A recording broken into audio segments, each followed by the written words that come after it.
ஜனவரி மாதம் 15ஆம் தேதிக்குரிய பரலோக மன்னா. மீகா 6ஆம் அதிகாரம் 8ஆம் வசனம். மனுஷனே, நன்மை இன்னதென்று அவர் உனக்கு அறிவித்திருக்கிறார்.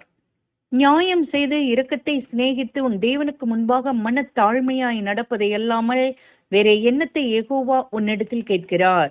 வசனத்திற்குரிய விளக்கம். இவை சகலராலும் ஏற்றுக்கொள்ளப்படும் ஒரு நியாயமான தேவை.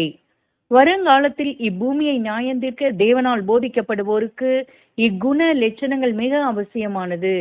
மீகா தீர்க்கதரிசி மூலம் உரைக்கப்பட்ட இம்மூன்று குண லட்சணங்களும் அன்பு என்னும் ஒரே வார்த்தைக்குள் அடங்கியுள்ளது. அன்பு என்பது பிறனிடத்திலும் சகோதரரிடத்திலும் குடும்பத்திலும் விசேஷமாக நம்மிடத்திலேயும் நியாயமாக இருக்க வேண்டிய குண லட்சணம். நாம் இதை விரும்பி நம் வாழ்க்கையில் இவற்றை பயிற்சித்து பயன்படுத்த வேண்டும்.